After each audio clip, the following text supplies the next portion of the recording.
रायगडच्या कानाकोपऱ्यातील प्रत्येक घडामोड, सत्याचा शोध, जनतेचा आवाज. आता बातम्या सर्वात आधी, सर्वात वेगाने आणि सर्वात विश्वासार्ह पद्धतीने. ब्रेकिंग न्यूज, राजकारण, सामाजिक घडामोडी, अपघात, शैक्षणिक, सांस्कृतिक आणि विकासाच्या बातम्या पहा. रायगडचा बुलंद आवाज न्यूज चॅनल, का सत्याची धार लेखणीची. आपल्या हक्काचे न्यूज चॅनल, रायगडचा बुलंद आवाज न्यूज चॅनल. लाईक करा, शेअर करा आणि सबस्क्राईब करा. पूरग्रस्त शेतकऱ्यांना न्याय मिळणार, सरपंच सोमनाथ ओझरडे यांनी जिल्हाधिकाऱ्यांकडे धाव. तातडीच्या मदतीची जोरदार मागणी. महाड तालुक्यातील चोचिंदे गावासह परिसरातील अनेक गावांमध्ये 5 व 6 जुलै रोजी झालेल्या मुसळधार पावसामुळे पूरस्थिती निर्माण होऊन शेतकऱ्यांचे मोठ्या प्रमाणात नुकसान झाले आहे. अनेक शेतांमध्ये पिके पाण्याखाली गेली असून शेती संबंधित मालमत्तेचेही मोठे नुकसान झाले आहे. त्यामुळे शेतकरी आर्थिक संकटात सापडला आहे. धक्कादायक बाब म्हणजे घटना घडून तब्बल 7 ते 8 दिवस उलटूनही अनेक ठिकाणी तलाठीमार्फत नुकसानग्रस्त शेतीचा पंचनामा झालेला नसल्याची तक्रार शेतकऱ्यांकडून करण्यात येत आहे. त्यामुळे शासनाच्या मदतीपासून अनेक शेतकरी अद्याप वंचित आहेत.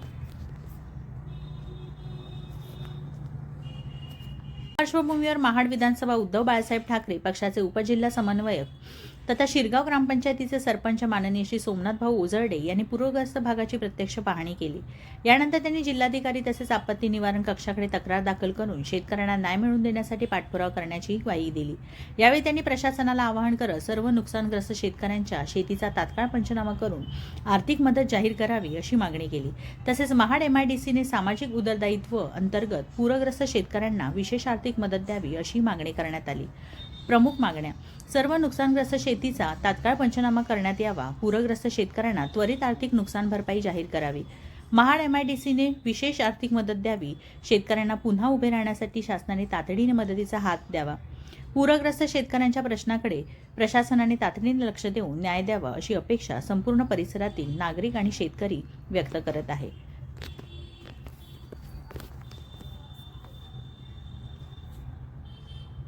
आज आम्ही चोचिंदे गावामध्ये आलो आहे. चोचिंदे गावामध्ये जर ही तुम्ही शेती बघितली, ही शेती पूर्णपणे आता जो महापूर आला, जो पूर आला, त्या पुरामध्ये गेली. ह्या लोकांचं, ह्या सगळ्या आमच्या शेतकऱ्यांचं, ग्रामस्थांचं म्हणणं आहे की पूर येतो आणि तो अनेक वेळा आला आहे, परंतु अशा प्रकारची शेती तर पूर्णपणे 100% नुकसान झालेलं तुम्ही बघाल तर पूर्ण शेती गेली, ह्यामध्ये काही राहिलेलं नाही आहे. MIDCकडून जे पाणी सोडलं जातं त्या पाण्यामुळे ह्या शेतीची नुकसानी झाल्याचं या सगळ्या ग्रामस्थ शेतकऱ्यांचं म्हणणं आहे.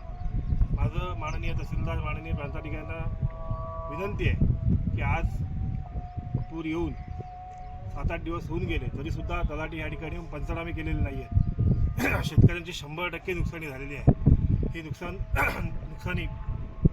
भरपाई शासनाकडून मिळेल नाही मिळेल आम्हाला माहिती नाही, परंतु MIDCकडून तरी ह्या शेतीमध्ये गेलेलं जे पाणी आहे, ह्या पाण्यामुळे झालेली जी नुकसानी आहे शेतीची 100% झालेली नुकसानी आहे, त्याची नुकसान भरपाई MIDCने आम्हाला द्यावी अशा सगळ्या ग्रामस्थांची शेतकऱ्यांची मागणी आहे.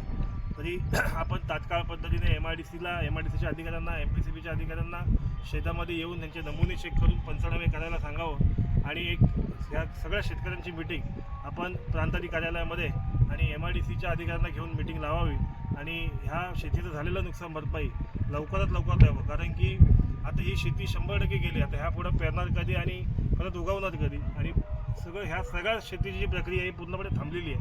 त्यामुळे लवकरात लवकर त्याची नुकसान भरपाई मिळावी अशी आमची शासनाला विनंती आहे.